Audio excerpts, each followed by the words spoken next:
Hi, everyone. This is Stephanie Francisco. I'm Communications Director at Conservation Alabama. We're back with another Conservation Q&A video chat.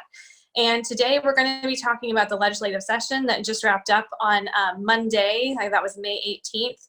So we're joined by Conservation Alabama's Political Director, Jeff Martin. Jeff has been working at the State House for, we just counted it up, 26 years, and 20 of those years have been with us at Conservation Alabama. So Jeff, thanks so much for joining us. Thanks for having me. So, legislative sessions in Alabama, they're usually exciting, or at least not boring, but this year was particularly strange. Can you sort of walk us through where things started back in February when coronavirus was something we hadn't really paid much attention to, and then how things changed in March when the state shut down? Sure, if I can remember, going back to February 4th seems like years and years ago.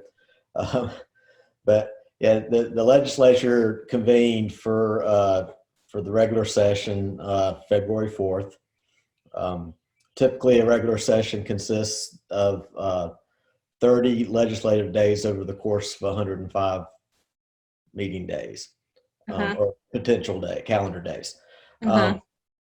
So this session looked like it was going to be a typical one. Well, I say that, but also out by Alabama standards, this year the budgets were flush with cash, which is a good thing. Except also when budgets get flush with cash, you have a lot of people going after all of that money.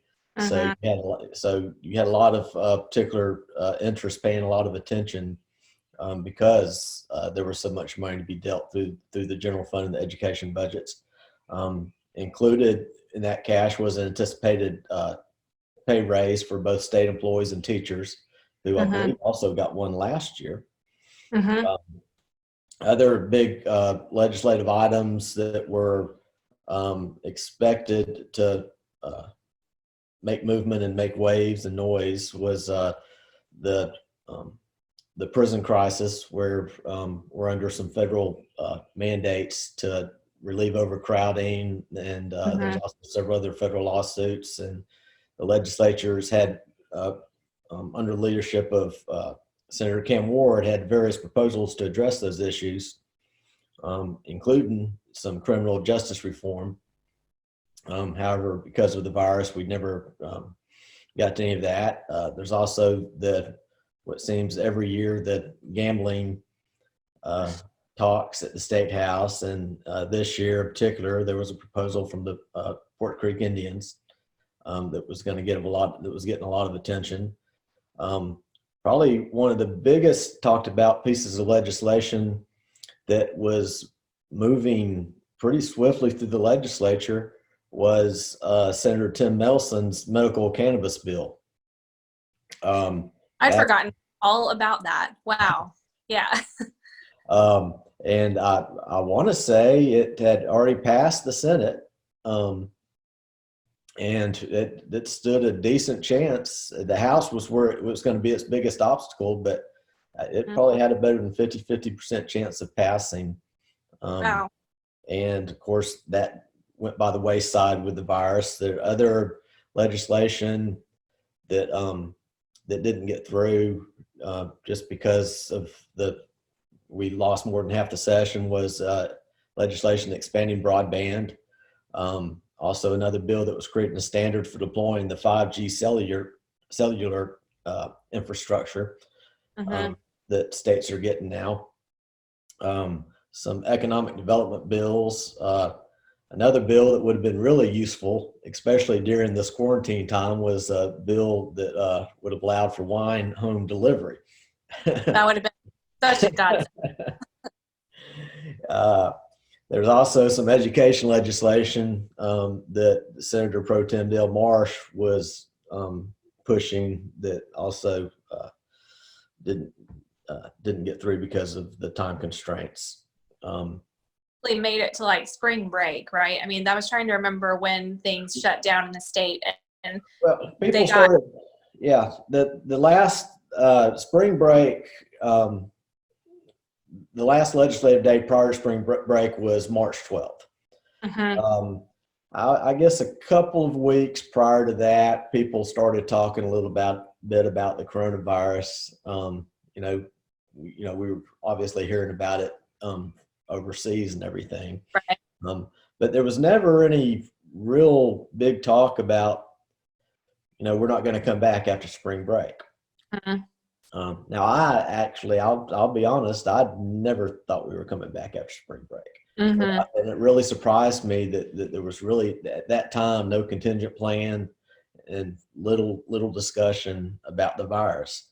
Mhm. And so everybody left the Montgomery on March 12th, planning, well, I should back up. This was going to be an unusual time. Usually the legislature takes 1 week for spring break.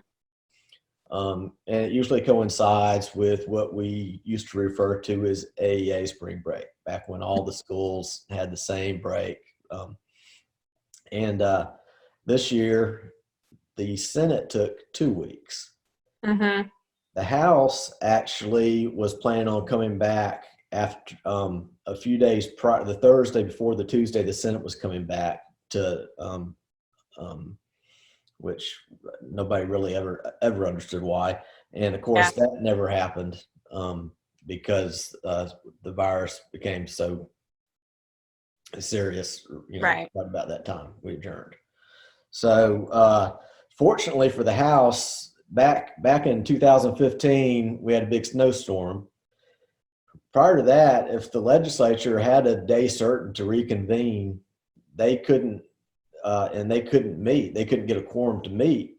They would Mhm. start burning days. That means Oh, every time you couldn't get a quorum, that was a legislative day. The House changed their rules after 2015 because that happened because of the snowstorm. The Senate never changed their rules. So the House was able to, the Speaker was able to adjust that time they were coming back in and move it and coincide it with March 31st when the Senate was coming back in, mhm. because they had to come back in because otherwise they'd start burning legislative days. And Got so it. what happened on March 31st, a quorum came and uh, the Senate changed their rules so they could do the same thing now the House does. And then they set another day certain to come in later, knowing that they could change that date if they needed to. And Mhm. so I that's where, sorry, State what? House, the people in the masks, and that was kind of our first introduction to like social distancing in the State House. That was really interesting to see how they managed to get people together in a safest way possible. Yeah. And, once staff had quit going to the State House, and then when during these times that they were reconvening, they still had limited staff, and like you said, everybody was spread out. Everybody was wearing masks. Everybody's temperature got checked at the door, Right. and only people that were allowed in were basically essential employees, legislators, and the media. The public, Mhm. including lobbyists, were kept out of the State House. Has that ever happened before in your time working at the State House? No, no. They now people have been joking about there was a time back in 2010 when Speaker Mike Hubbard uh, tried to keep the public and lobbyists off certain floors of the State House, but that didn't go over well, and that didn't last but a week or two. Yeah, I can imagine. So, once, and I agree with you. I think when they left for spring break, it seemed like there was really going to be no way for them to come back safely with the way the virus was spreading in Alabama. But they did. I mean, they decided to come back in early May, and I guess there was some contingent of legislators that did not participate, right? That was mostly Right. the House caucus. Right. The House Minority Caucus did not return. I think one member came. Excuse me, but they deemed that they didn't think the session was necessary. That they didn't feel like now was the time to deal with the budgets because of the uncertainty, um, Right. and also the health risk. Right. And so they opted to stay home. And again, we'll have to see, and I think we'll talk about this later in this session, that what does that mean moving forward? When's people going to feel safe to come back? Yeah, I think that's a fair question that I don't know if anybody knows the answer to yet. I mean, so they did come back and they passed both budgets, and Governor Ivey signed off on them. So what do those budgets look like? I mean, was it pretty much as written earlier in the session? I know the big point of attention was that federal money related to the coronavirus. So were there any surprises that you saw coming out of that discussion? Well, as far as the budgets go, surprisingly, with the exception of the state employees and the teachers not getting their pay raise, the budgets were still both the general fund and the education budget were the largest budgets of each ever in the history of the state. The education trust fund budget was $7.2 billion, and the general fund was $2.3 billion. Wow.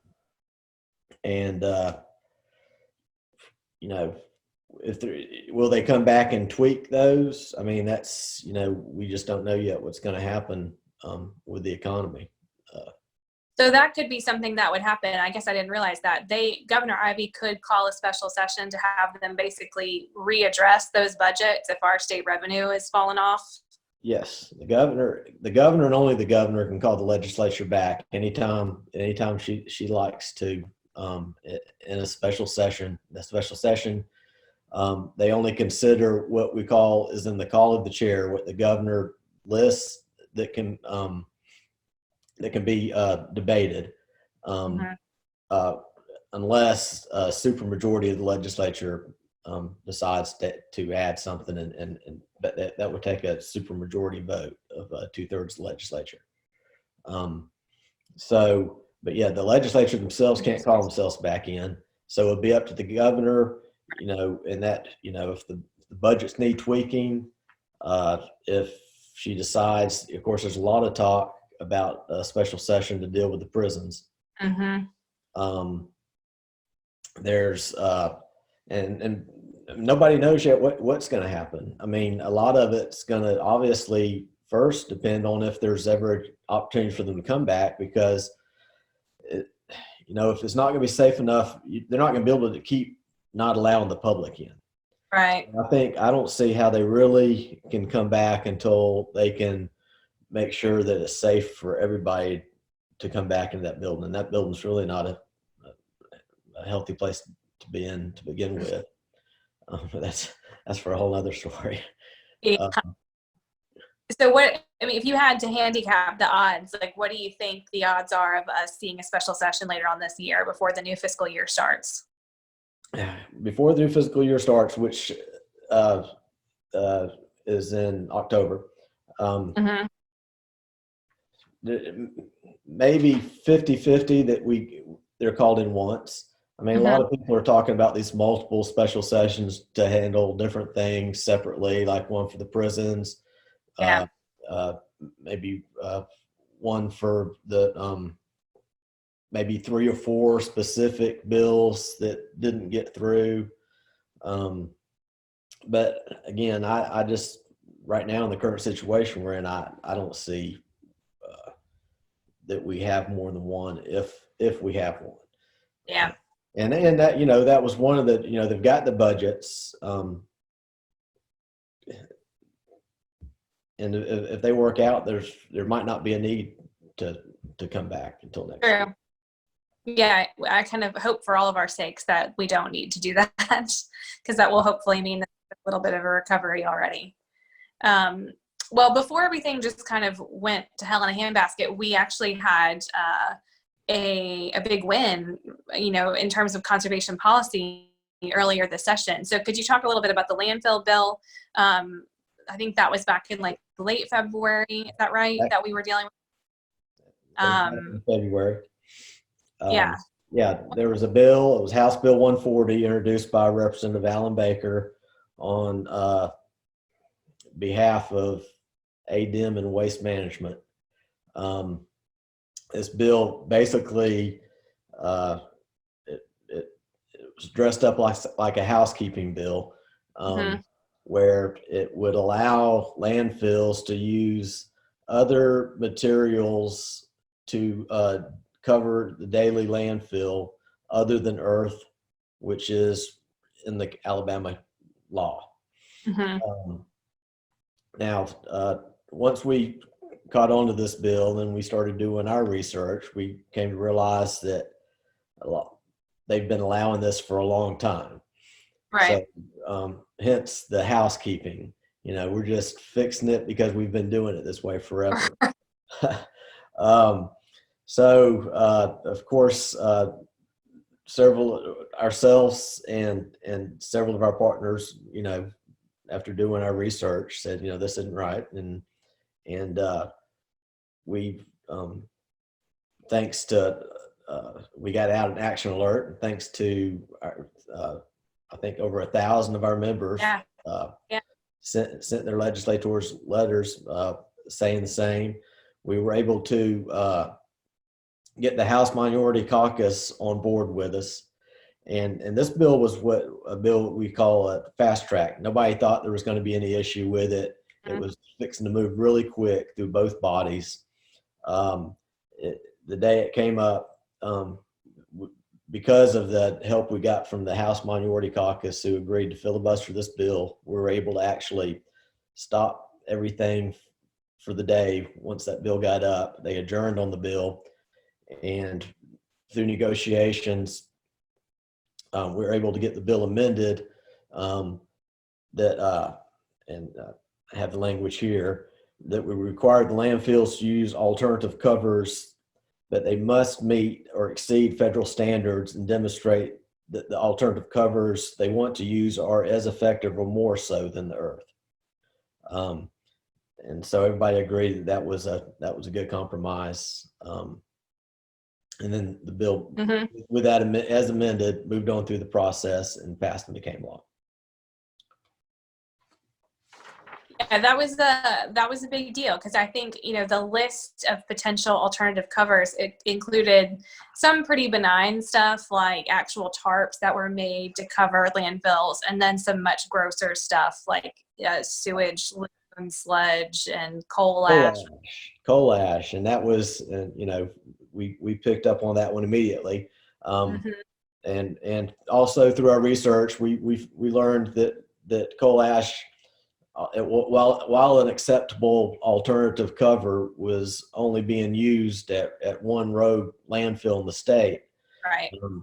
But while they didn't change that language in the bill, it did generate a letter from the Department of Environmental Management to the legislatures that they were no longer going to allow a coal ash to be used as an alternative cover, which essentially, they're the administrative body and they have that authority to do. So we felt like that was fair.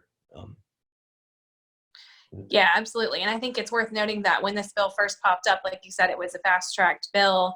The general consensus we were hearing from folks is like, well, there's no way you're going to be able to stop this. This is going to happen, and this is just going to be the way it is. So that shows, in between working with our partners to figuring out like the good science that we needed to know to ask the right questions and ask for the right amendments, and then get our members involved to actually say what they wanted to happen.